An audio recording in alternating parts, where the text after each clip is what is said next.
Thousands of people in Chicago are trafficked every year, with more than 60% under the age of 18. But there is a new tool in the fight to stop human trafficking. It's a first-of-its-kind app that provides access to critical data about human trafficking, including tracking traffickers' activity. It was developed by the nonprofit private intelligence organization Deliver Fund, founded by Nick McKinley, a former CIA and Air Force veteran who joins us now. Thanks for being with us. Good morning. Hey, good morning. Thanks for having me. Talk about how serious of a problem is trafficking nationwide and then in Chicago as well.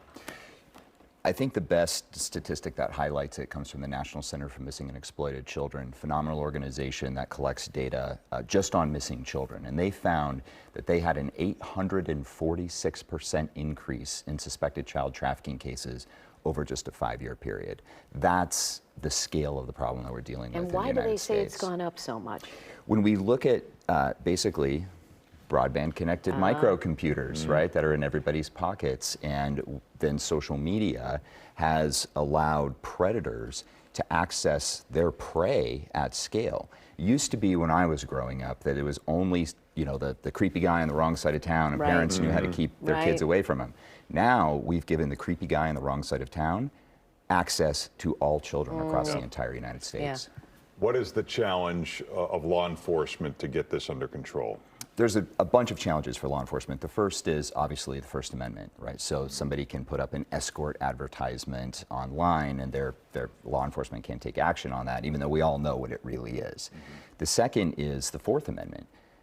What the internet did was it drove human trafficking from the street to behind closed doors and motels and hotels, and so law enforcement doesn't have the ability to, you know, go kick in a door just because they suspect something is happening.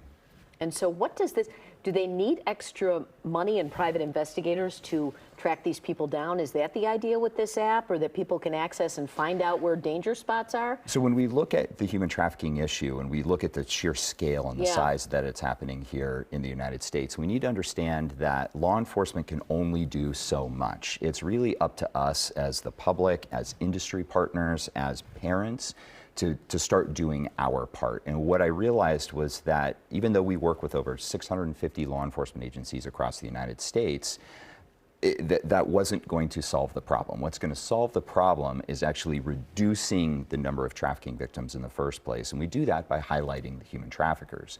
So in our app, what we do is we collect commercial sex advertisements and we collect the contact information from those advertisements, and we make it so that it's queryable through the app. So if you have a 16-year-old girl who has somebody slide into her Instagram and say, hey, you know, I'm going to solve all your problems and I'm going to shower you with gifts, as they do, and hey, get off of Instagram, here's my phone number. If she searches that phone number in our app and it comes back positive to a commercial sex advertisement, you know you have a problem. Well, for more information, you can check out deliverfund.org or follow them on social media. And the name of the app again? Is HT Safeguard. HT Safeguard. Yes. All right, Nick, thanks so much for being here. Thank you for having me.